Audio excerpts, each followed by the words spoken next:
Kaum A'ad merupakan kaum yang berbadan kuat dan besar. Mereka dikaruniai tanah subur, lengkap dengan sarana irigasi yang baik. Air seolah memancar dari segenap penjuru untuk menyirami dan menyuburkan tanah pertanian dan perkebunan mereka. Berkat karunia Allah ini, mereka hidup makmur. Mereka dapat membangun tempat tinggal yang indah dan megah. Dalam waktu singkat, mereka berkembang pesat dan menjadi suku terbesar di antara suku-suku lainnya. Disinilah Nabi Hud diutus di tengah-tengah kaum A'ad yang sangat durhaka. Begitulah sifat asli manusia. Mereka selalu lalai apabila kemakmuran dan kemewahan sudah tercapai. Mereka pasti lupa diri dan hanya memperturutkan hawa nafsunya yang selalu merasa kurang dan inginnya lebih. Kaum A'ad merupakan kaum yang terkenal paling durhaka pada zaman itu. Mereka hidup di negeri Ahqaf, yaitu antara Yaman dan Uman. Kejahatan dan kemaksiatan mereka benar-benar sangat keterlaluan. Mereka menyembah berhala yang bernama Samud, Sada, dan Al-Haba. Nabi Hud adalah keturunan Sam bin Nuh, cucu Nabi Nuh. Beliau adalah yang berlapang dada, berbudi tinggi, pengasih, penyantun, sabar, serta cerdas dan tegas.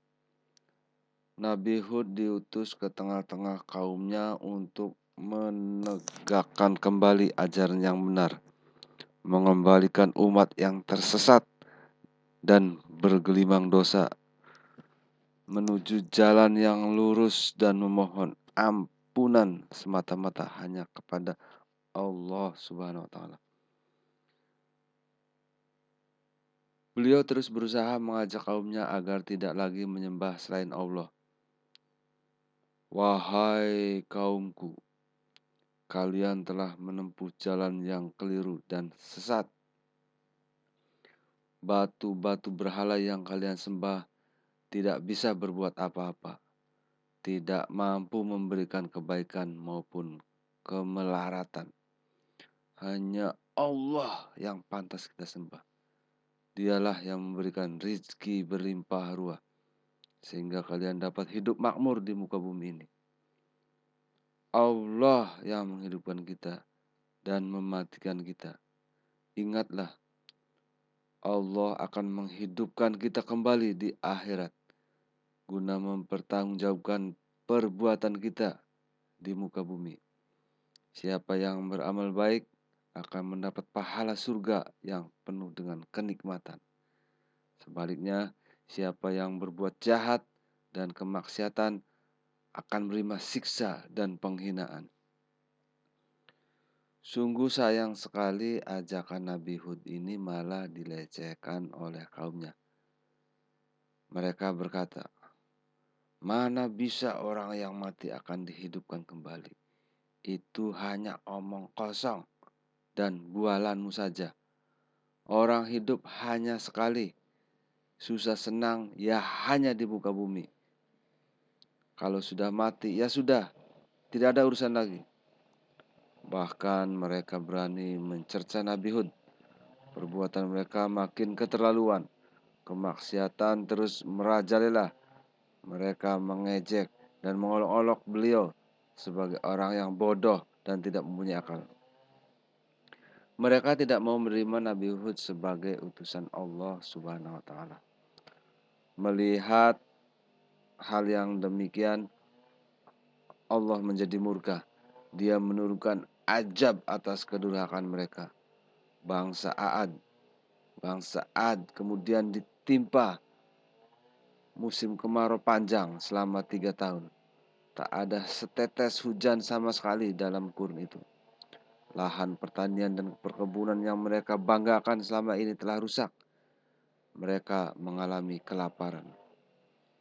Dalam keadaan demikian, Nabi Hud masih berkenan memberikan peringatan kepada kaumnya. Hai kaumku, mohon ampunlah engkau kepada Allah dan bertaubatlah kepadanya. Niscaya Dia menurunkan hujan yang sangat deras atasmu, dan Dia menambahkan kekuatan kepada kekuatanmu, dan janganlah kamu berpaling dengan berbuat dosa. Namun peringatan Nabi Hud itu malah ditentang keras oleh mereka. Hai Hud, kamu tidak mendatangkan suatu bukti yang nyata, dan kami sekali-kali tidak akan meninggalkan sembahan-sembahan kami karena perkataanmu. Kami sama sekali tidak akan mempercayai kamu. Hanya sedikit dari kaum Ad yang mau beriman dan menjadi pengikut Nabi Hud. Selebihnya mereka tetap dalam kekufuran dan kedurhakaan. Akibatnya sungguh mengerikan. Kaum Ad yang didurhaka ditimpa azab berupa angin yang sangat dingin lagi kencang selama 7 malam 8 hari. Angin kencang itu mampu merobohkan bangunan-bangunan gedung yang menjulang tinggi dan membinasakan hewan ternak serta kaum Ad yang ingkar. Semua berantakan, tak seorang pun dari kaum yang durhaka itu tertinggal. Semua rata dengan tanah. Itulah ajab bagi mereka yang mendustakan utusan Allah.